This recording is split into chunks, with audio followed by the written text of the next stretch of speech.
सवाल महत्वपूर्ण है कि अगर कांग्रेस पार्टी के एजेंडे में पहले ये शामिल था तो अब इसी कृषि कानून का विरोध ये पार्टी क्यों कर रही है।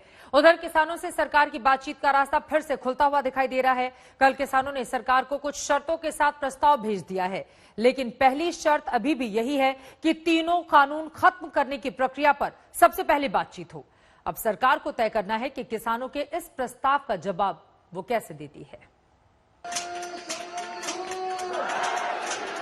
आखिरकार सरकार की दो चिट्ठियों के जवाब में किसान नेताओं ने बातचीत पर लौटने की मंशा जताई और जवाबी चिट्ठी के साथ 29 दिसंबर को बातचीत का प्रस्ताव भेज दिया, लेकिन शर्तों के साथ। ये हैं वो शर्तें जिस पर सरकार को फैसला करना है और बातचीत का बंद पड़ा रास्ता दोबारा खोलना है। तीनों कृषि कानूनों को रद्द करने के लिए अपनाए जाने वाली क्रियाविधि पर सबसे पहले चर्चा हो, एमएसपी की कानूनी गारंटी की प्रक्रिया और प्रावधान पर बात हो, पराली जलाने पर दंड के प्रावधानों को बाहर करने पर चर्चा हो, विद्युत संशोधन विधेयक 2020 में जरूरी बदलाव किए जाएं।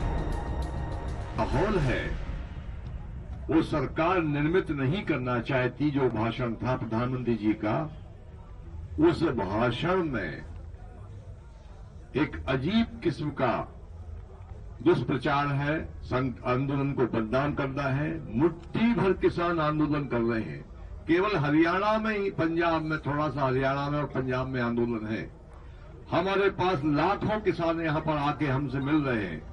मैं उन किसानों को धन्यवाद देता हूं, पूरे किसान मेरे साथ खड़े हैं।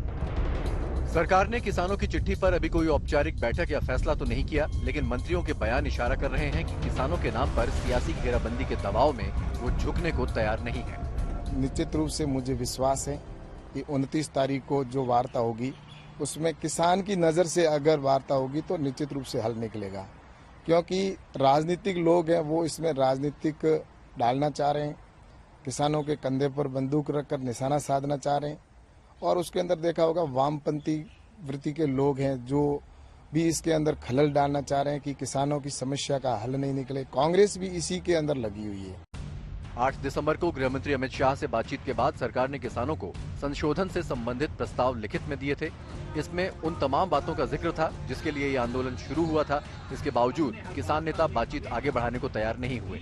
उल्टे किसान नेताओं की फहरिस्त में नई मांगें शामिल होने लगी। आंदोलन के नाम पर ही टोल नाके फ्री करवाने जैसे अभियान भी चलाए गए। इस पर खुद पीएम मोदी ने भी आपत्ति जाहिर की थी।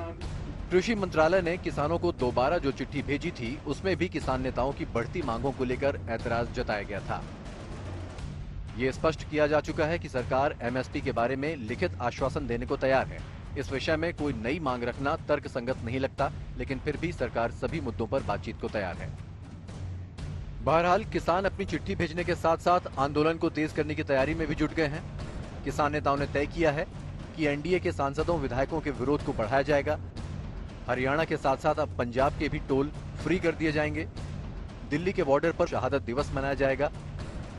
30 दिसंबर को किसान ट्रैक्टर लेकर मार्च करेंगे।